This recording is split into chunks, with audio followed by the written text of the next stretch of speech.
विवर्तन की ज्यामितीय व्याख्या। तो पहले चित्र देखते हैं, उसके बाद इस पे और टिप्पणी करेंगे। विवर्तन क्या है ये आपको बता ही चुके हैं। मान लेते हैं एक पर्दा है, इस पर्दे में एक होल है जिसे झिर्री कहेंगे। इस झिर्री की चौड़ाई को मान लेते हैं स्मॉल ई, इसे डी भी माना जा सकता है लेकिन यहाँ ई माना गया। इसके ठीक सामने एक और स्क्रीन होगी, यहाँ पर हमें विवर्तन प्रतिरूप प्राप्त होगा। यहाँ प्रकाश स्रोत है, जो प्रकाश स्रोत है इसके लिए वेवलेंथ कितना है, लैम्डा, वेवलेंथ लैम्डा है। और इस पतली झिर्री का नाम ए बी है। ए बी क्या है, नैरो स्लिट, नैरो स्लिट इसे कहते हैं पतली झिर्री। तो ये जो पतली झिर्री है इसकी चौड़ाई को स्मॉल ई मान लिया गया है। आपको मैंने कल भी बताया था इसके पहले वाले वीडियो में कि जो ये स्लिट है ठीक इसके सामने प्रकाश की किरणें चलती और यहाँ पहुँचेंगी। अगर हम बीच में लेंस का उपयोग नहीं करते हैं तो हम पढ़ने वाले कौन सा, फ्राउनहोफर के लिए या किसी अन्य के लिए भी पढ़ सकते हो आप। तो एक किरण ये हो जाएगा एक्चुअल पाथ इसका, और एक ये है। यहाँ से जो किरण जा रही है वो इस किनारों पर क्या होगी, मुड़ जाएगी। यहाँ से भी चलने वाली किरण किनारों पर क्या होगी, मुड़ जाएगी, ऐसे। और मान लेते हैं पोजीशन पी है, जो विचलन कोण है उसकी वैल्यू कितनी है, थीटा, और ये एंगल भी क्या है, थीटा। जो केंद्र में फ्रिंज बनेगी या विवर्तन प्रतिरूप बनेगा वो हमेशा क्या होता है, मैक्सिमा, इसे उच्चिष्ट कहते हैं, केंद्रीय उच्चिष्ट, मेजर मैक्सिमा इसे कहते हैं। और इसके लिए यम की वैल्यू क्या यूज़ करते हैं, गुणांक 0। और बाकी इसके बाद क्या आएगा, डार्क, उसके बाद फिर थोड़ा सा ब्राइट, फिर डार्क, फिर ब्राइट, फिर डार्क ब्राइट होते होते अंत में 0। जो प्रतिरूप अपवर्ड डायरेक्शन में मिलेगा वैसा ही प्रतिरूप डाउनवर्ड डायरेक्शन में भी होगा, ऐसे, ठीक है। इसके बाद ये जो है पोजीशन, इसे निम्निष्ठ कहते हैं। क्या कहते हैं, निम्निष्ठ, मिनिमा कहा जाता है अंग्रेजी में इसको। और मिनिमा का मतलब है कि यहाँ इंटेंसिटी क्या होगी, बहुत कम, मतलब 0। इंटेंसिटी यहाँ क्या होगी, 0 होगी। सबसे ज़्यादा इंटेंसिटी कहाँ होगी, सेंटर पर। उसके बाद यहाँ भी इंटेंसिटी आपको मिलेगी, लेकिन इसे उच्चिष्ट नहीं कह सकते क्योंकि उच्चिष्ट तो केंद्रीय वाली फ्रिंज को कहते हैं, तो उसका नाम क्या रहेगा, गौड़ उच्चिष्ट।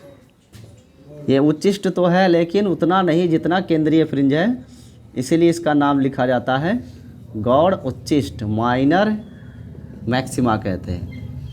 यानी तीव्रता होगी लेकिन केंद्रीय तीव्रता की अपेक्षा बहुत कम होगी, और ऐसे कम होते होते होते होते अंत में तीव्रता का मान 0 हो जाएगा, ठीक है। ये जो पॉइंट ए से तरंगिकाएं निकल रही हैं, आप जानते हो कि ये जो स्लिट ए बी है, हाइगेंस के अनुसार स्लिट ए बी नए तरंग स्रोत का कार्य करेगा, नया तरंग स्रोत होगा जहाँ से द्वितीयक तरंगिकाएं निकलेंगी, और ये द्वितीयक तरंगिकाएं माध्यम में उसी चाल से आगे बढ़ेंगी जिस चाल से प्राथमिक तरंगे चलती है। तो इसका प्रत्येक बिंदु, स्लिट ए बी का हर बिंदु है एक नया प्रकाश स्रोत, और उस प्रत्येक बिंदु से प्रकाश तरंगे निकलेंगी और माध्यम में इनका होगा विवर्तन। समझ रहे हो, डिफ्रैक्शन, और डिफ्रैक्शन के कारण ये पैटर्न बनेगा। हम लोगों को ज्यामितीय व्याख्या में सीखना क्या होता है, आपने हेडिंग लगा रखा है ज्यामितीय व्याख्या। ये ज्यामितीय व्याख्या में क्या सीखना होगा, इसमें आपको मैथमेटिकल डेरिवेशन सीखने हैं। और दूसरा, गौड़ उच्चिष्ट की स्थिति क्या है, इसका पोजीशन निकालना है। निम्निष्ट की स्थितियाँ क्या बनेंगी, इसका भी पोजीशन निकालना है आपको। और ये उच्चिष्ट है तो इसमें पोजीशन की कोई बातें नहीं है, तो होना ही होना है। सबसे पहले काम क्या निकालना होगा, पथांतर, क्योंकि पथांतर पर ही निर्भर करता है कि कब तीव्रता अधिकतम और कब तीव्रता न्यूनतम होगी। तो पथांतर से ही स्टार्ट करेंगे। पथांतर के लिए हमने यहाँ से लंब खींचा, ये एंगल भी कितना लेंगे, थीटा। और इस लंब के लिए पॉइंट का नाम कुछ तो लिखना चाहिए। ए पी यहाँ मान लेते हैं क्या है, कुछ है, जैसे कि सी। ये पॉइंट क्या है, सी है। इस त्रिभुज में अगर हम कहें त्रिभुज ए बी सी, तो ये कैसा त्रिभुज है, समकोण त्रिभुज है। और इस समकोण त्रिभुज के लिए हम पथांतर ज्ञात करना चाहते हैं। तो पथांतर तो होगा प्रकाश किरणों के पथों का अंतर। तो एक प्रकाश ए से चलेगी, उसका पथ होगा ए पी। एक प्रकाश किरण बी से चलेगी, उसका पथ होगा बी पी। तो बी पी और ए पी का जो डिफरेंस है उसी को क्या कहेंगे हम, पथांतर कहेंगे। ये बी पी ए पी का डिफरेंस है कितना, बी पी ए पी का डिफरेंस क्या है, बी सी है। तो हमें एक्चुअली क्या ज्ञात करना है, बी सी। और जो बी सी है यही क्या है, पथांतर है। ठीक है। अब ये पथांतर कैसे मिलेगा इसको समझते हैं। ये जो समकोण त्रिभुज है इसमें थीटा के सामने की भुजा क्या होगी, लंब। तो बी सी यहाँ किसका कार्य करेगा, लंब का। ये 90 है और 90 के सामने की भुजा जो होगी वो कर्ण का कार्य करेगी। तो ए बी यहाँ कर्ण की तरह व्यवहार करेगा। लंब और कर्ण का एक संबंध होता है जिसे बोलते हैं साइन थीटा। तो यहाँ लिख रहे हैं साइन थीटा बराबर क्या होता है, लंब बटे कर्ण होता है। चित्र के अनुसार लंब की स्थिति क्या है भाई, लंब का नाम होगा बी सी और कर्ण का नाम होगा ए बी। तो इसको लिखेंगे B C by A B. तो बी सी की वैल्यू क्या हो जाएगी, बी सी बराबर होगा A B into sine theta. A B क्या है, जो ए बी है वो है स्मॉल ई। तो बी सी का मान आ जाएगा ई साइन थीटा। कोई डाउट किसी को, यही तो पथांतर है। तो पथांतर delta x that is b सी बराबर क्या आया, ई साइन थीटा। अब हमें इसमें स्थिति निकालनी है कि निम्निष्ट का क्या पोजीशन है और उच्चिष्ट का क्या पोजीशन है। देखो यहाँ पर जब निम्निष्ट की बात करेंगे, निम्निष्ट के लिए, तो निम्निष्ट के लिए जो पथांतर है, ये पथांतर या तो लैम्डा हो या 2 लैम्डा हो या 3 लैम्डा हो या 4 लैम्डा हो या डॉट डॉट ऐसे ही हो। जनरल वे में क्या बोलते हैं इसे, यम लैम्डा कहते हैं। अगर पथांतर यम लैम्डा है तो जो भी स्थिति बनेगी वो हमेशा क्या होगी, निम्निष्ट होगी। आपको ऐसा फील हो रहा होगा कि ये तो व्यतिकरण का उल्टा चल रहा है, क्योंकि व्यतिकरण में जब सम गुणक होता है, ये गुणक होते हैं ना, तो उच्चिष्ट बनता है। लेकिन विवर्तन प्रतिरूप में ऐसा नहीं होगा। जब पथांतर लैम्डा का पूर्ण गुणज होगा तब ऐसी स्थिति में कौन सी अवस्था प्राप्त होगी, निम्निष्ठ वाली। और इस यम लैम्डा के बराबर क्या लिखेंगे, ई साइन थीटा। तो ई साइन थीटा बराबर आ जाएगा यम लैम्डा। लेकिन एक बात ध्यान से समझो, इस केंद्रीय फ्रिंज के अपवर्ड जितने स्थितियां हैं वो सब क्या है, पॉजिटिव ली जाएंगी ना, और केंद्रीय के जस्ट डाउनवर्ड डायरेक्शन विपरीत दिशा में निगेटिव ली जाएंगी। तो ये जो पथांतर है ये धनात्मक भी हो सकता है और पॉजिटिव भी हो सकता है और निगेटिव भी हो सकता है। तो ई साइन थीटा बराबर plus minus m into lambda. इसमें यम का मान अगर आप 1 यूज़ करेंगे तो आपको प्रथम निम्निष्ठ की स्थिति मिलेगी। यम का मान 2 यूज़ करेंगे तो दूसरे निम्निष्ठ की मिलेगी। यम का मान 3 यूज़ करेंगे तो तीसरे निम्निष्ठ की स्थिति आपको प्राप्त हो जाएगी। तो ये है मैथमेटिकल अरेंजमेंट। इस फार्मूले के द्वारा आप किसी भी निम्निष्ठ की स्थिति को प्राप्त कर सकते हैं। अब दूसरी बात है उच्चिष्ठ की। तो उच्चिष्ठ के लिए क्या होना चाहिए, उच्चिष्ठ का मतलब जहाँ तीव्रता हो लेकिन केंद्रीय फ्रिंज के या केंद्रीय स्थिति कितनी तीव्रता ना हो, तीव्रता होगी लेकिन थोड़े कम, फिर कम होते होते फाइनली जीरो हो जाएगी।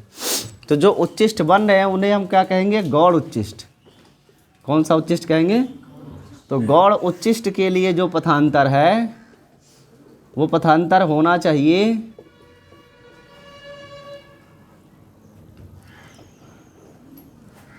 λ/2, 3 λ/2, 5 λ/2, 7 λ/2 डॉट डॉट, या इसे जनरल वे में क्या लिखते हैं, 2m + 1 × λ/2। और ये पथांतर किसके बराबर है, BC के, और BC क्या है, ई साइन थीटा। तो हम कह सकते हैं कि ई साइन थीटा बराबर क्या होना चाहिए, 2m + 1 × λ/2 होना चाहिए, 2m + 1 λ/2। अब आपको जो ये गौड़ उच्चिष्ट मिल रहे हैं वो गौड़ उच्चिष्ट क्या एक ही तरफ मिलेंगे, नहीं, केंद्रीय फ्रिंज के दोनों तरफ गौड़ उच्चिष्ट मिलेंगे। तो जो केंद्रीय फ्रिंज के एक दिशा में होगा वो सब क्या होगा, धनात्मक, और दूसरी दिशा वाले के सभी स्थितियां क्या होंगी, इसलिए इसके आगे भी हमें क्या लगा लेना चाहिए, साइन, पॉजिटिव एंड नेगेटिव दोनों डायरेक्शन के लिए इसे हम यूज़ करेंगे। अगर यम का मान 0 यूज़ करेंगे तो केंद्रीय फ्रिंज मिलेगी, केंद्रीय उच्चिष्ट, क्योंकि केंद्रीय उच्चिष्ट के लिए यम का मान क्या होता है, 0, यह फिक्स्ड होता है। बाकी अगर यम बराबर 1 यूज़ करेंगे तो प्रथम गौड़ मिलेगा, प्रथम गौड़ उच्चिष्ट। उसके बाद यम बराबर 2 यूज़ करेंगे तो द्वितीय गौड़ उच्चिष्ट, माइनर मैक्सिमम मिलेगा। ऐसे अन्य आप यूज़ करते जाए वैल्यू यम की, और इन स्थितियों को आप प्राप्त कर सकते हैं। क्या आपको ये जानकारी स्पष्ट है, इतना नोट कर लीजिए, तब आपको कोणीय चौड़ाई सिखाते हैं इसकी। अगला टॉपिक लिख लीजिए, विवर्तन फ्रिंजों की चौड़ाइयाँ। तो अभी हमने विवर्तन फ्रिंज जो भी बन रहे थे, गौड़ उच्चिष्ट, गौड़ निम्निष्ठ, इनकी स्थितियों को हमने देखा। निम्निष्ठ में निम्निष्ठ ही होता है, गौड़ शब्द इस्तेमाल नहीं करते। गौड़ किसके लिए इस्तेमाल करते हैं, उच्चिष्ट के लिए। तो ये 2 हो गए हैं, पोजीशन क्लियर हो गया है। अब इसकी जो कोणीय चौड़ाई है वो पढ़ेंगे हम। तो हेडिंग लगाएंगे कोणीय चौड़ाई।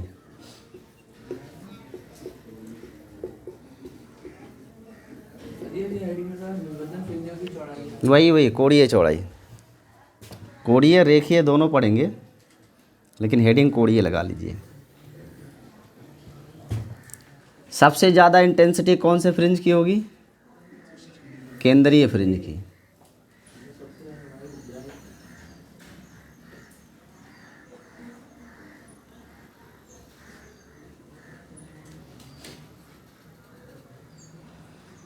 इसके बाद निम्निष्ठ मिलेगा, और निम्निष्ठ के बाद फिर मिलेगा उच्चिष्ट, लेकिन गौड़, तीव्रता कम। फिर उसके बाद निम्निष्ठ मिलेगा, फिर और इंटेंसिटी कम, फिर और निम्निष्ठ, फिर और कम, फिर और कम, ऐसे होते होते 0 हो जाएगी। ठीक ऐसी स्थितियाँ इधर भी मिलेंगी।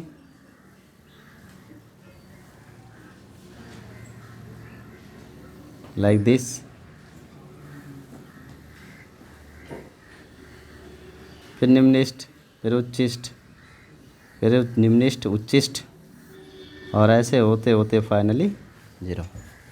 ठीक है, तो ये केंद्रीय उच्चिष्ट है। यहाँ पर इंटेंसिटी मैक्सिमम होगी, यहाँ भी इंटेंसिटी मिलेगी लेकिन मिनिमम, और उससे ज़्यादा कम यहाँ, उससे कम यहाँ, उससे कम यहाँ, उससे कम यहाँ, और लास्ट में इंटेंसिटी।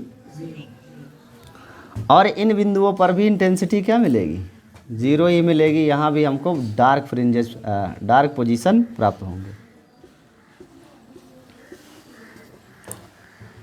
इसकी चौड़ाई कितनी है वो हमें याद करना है, किस केंद्रीय फ्रिंज की चौड़ाई कितनी है, कोणीय चौड़ाई क्या है और रेखीय चौड़ाई क्या है। ये विवर्तन प्रतिरूप पर्दे पर ही तो प्राप्त होता है, स्क्रीन पे ही तो प्राप्त होता है। अभी ये स्क्रीन है और यहाँ कहीं स्लिट रहा होगा,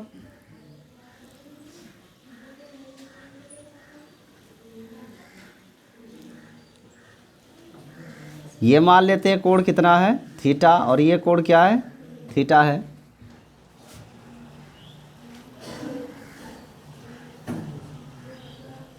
थोड़ा सा बनाने में कोई बात नहीं, ऐसे ही चलेगा, सही रहेगा।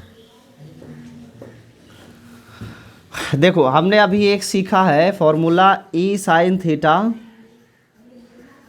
Is equal to positive or negative M into lambda, यही तो हमने पढ़ा है। अगर हम ई को मिनिमम लेते हैं, और ये मिनिमम होगा भी क्यों, क्योंकि जो झिर्री है वो बहुत ही क्या होती है पतली होती है और छोटी होती है, तो हम कह सकते हैं ई टेंस टू, तो अगर थीटा टेंस टू 0 बनेगा तो साइन थीटा की वैल्यू को क्या लिख सकते हैं थीटा।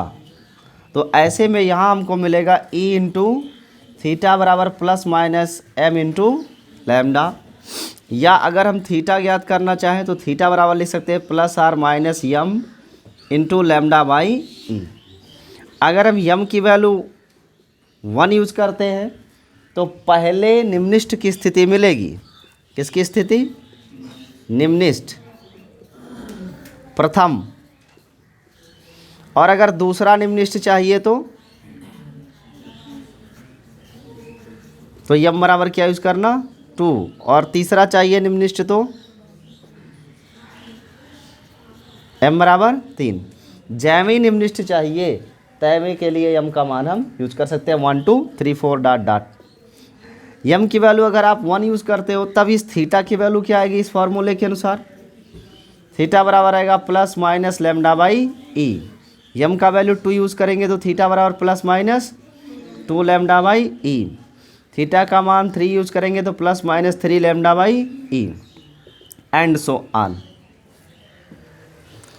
यानी ये जो पहला निम्निष्ठ आप देख पा रहे हो यहाँ बना हुआ है, ये पहला निम्निष्ठ की कोणीय स्थिति क्या है लैम्डा बाई ई, इधर प्लस में लिखेंगे, और माइनस का मतलब इस केंद्रीय उच्चिष्ठ के दूसरी तरफ प्रथम निम्निष्ठ की स्थिति लैम्डा बाई ई होगी बट निगेटिव में। दूसरा निम्निष्ठ कहाँ बन रहा है यहाँ, ये दूसरा निम्निष्ठ है। दूसरे निम्निष्ठ की स्थिति क्या है plus or minus 2 lambda by e, तो एक डायरेक्शन में प्लस 2 लैम्डा बाई ई और एक डायरेक्शन में माइनस 2 लैम्डा बाई ई। तीसरे निम्निष्ठ की स्थिति कहाँ है, तीसरा निम्निष्ठ यहाँ है ना, तो कितना यूज़ करेंगे एम की वैल्यू 3, तो तीसरे निम्निष्ठ की स्थिति प्लस 3 लैम्डा बाई ई और दूसरे तरफ निगेटिव 3 लैम्डा बाई ई। ऐसे नेक्स्ट वाले का 4 लैम्डा बाई ई, नेक्स्ट का 5 lambda by e, 6 lambda by e, ऐसे ही तो होगा। और राइट डायरेक्शन में निम्निष्ठों की अगर स्थितियाँ लिखे तो ये निम्निष्ठ 3 के बाद कौन सा आएगा 4, 4 लैम्डा बाई ई, फिर 5 लैम्डा बाई ई, पुनः 6 लैम्डा बाई ई। इस तरीके से अगर हम चाहें तो निम्निष्ठों की स्थितियों को ज्ञात कर सकते हैं कि निम्निष्ठों की कोणीय स्थिति क्या है। आप ध्यान से देखें तो ये प्रथम निम्निष्ठ है, प्रथम निम्निष्ठ, और ये द्वितीय निम्निष्ठ है,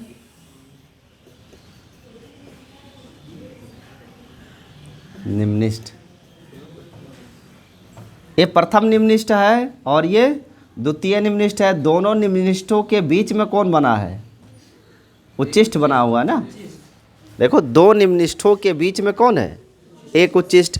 ऐसे ठीक यहाँ दूसरे और तीसरे निम्निष्ठ के बीच में क्या है एक उच्चिष्ठ है। यहाँ तीसरे और दूसरे के बीच में एक उच्चिष्ठ है, तीसरे चौथे के बीच में एक उच्चिष्ठ है।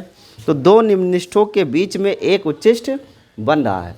ये केंद्रीय वाला है जिसे हम उच्चिष्ठ कहते हैं, केंद्रीय उच्चिष्ठ है, और ये गौड़ उच्चिष्ठ है। मेजर मैक्सिमा ये है और ये माइनर मैक्सिमा है। इन्हीं की चौड़ाई हमें ज्ञात करनी है। चौड़ाई ज्ञात करने के लिए आपको डिस्टेंस पता होना चाहिए। तो देखो ये सेंट्रल पॉइंट है, सेंट्रल पॉइंट के एक तरफ जो चौड़ाई दिख रही है वो लैम्डा बाई ई है, और दूसरी तरफ जो चौड़ाई दिख रही है वो क्या है लैम्डा बाई ई है। हाँ ये है कि एक पॉजिटिव और एक, तो दूरी कभी ऋणात्मक नहीं होती, दूरी सदा धनात्मक होती है। चिन्ह सिर्फ ये बता रहा है कि एक लेफ़्ट डायरेक्शन में है और एक राइट डायरेक्शन में है।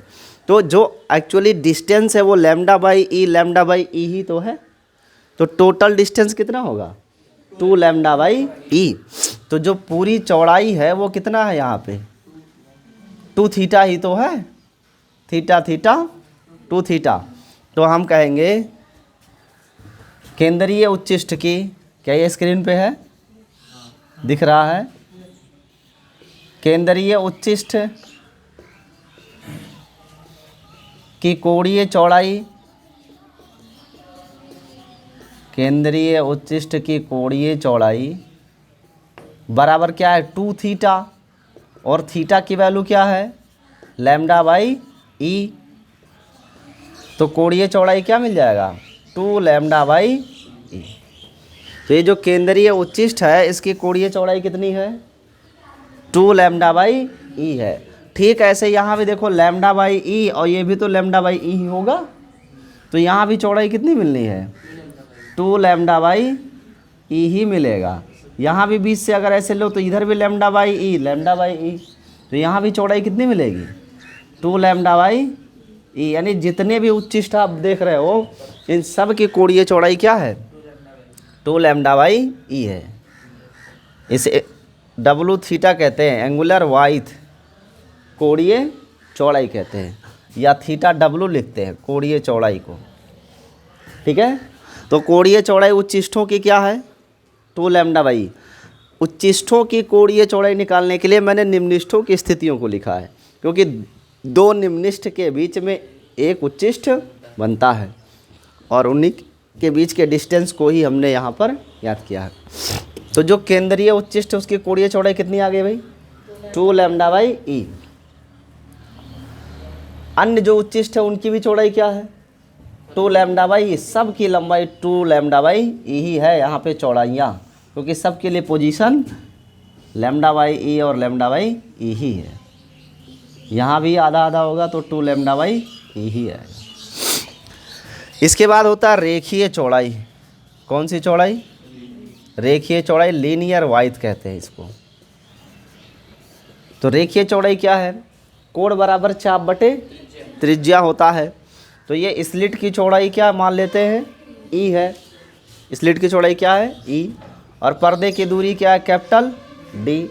तो ये त्रिज्या है और ये चाप है और ये कोण है। तो कोण बराबर चाप बटे त्रिज्या से अगर हम ज्ञात करें संबंध, कोण बराबर चाप बटे त्रिज्या, तो कोण की जगह क्या लिखेंगे 2 थीटा, चाप को क्या लिखोगे ई, और त्रिज्या को क्या लिखेंगे कैपिटल डी। अब यहाँ 2 थीटा हटा के आप क्या लिखने वाले हो 2 लैम्डा बाई ई लिखेंगे। बट इसको अभी थोड़ा नोट कर लीजिए, यहाँ जगह नहीं है, तब बताते हैं आगे मिटा के। इसे नोट कर लीजिए, आगे बताते हैं। जो रेखीय चौड़ाई है इसे लिखेंगे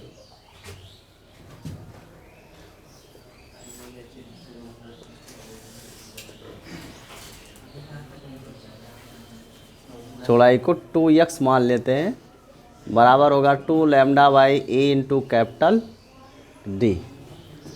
ये रेखीय चौड़ाई का फॉर्मूला है। रेखीय चौड़ाई 2x बराबर 2 lambda by into capital D.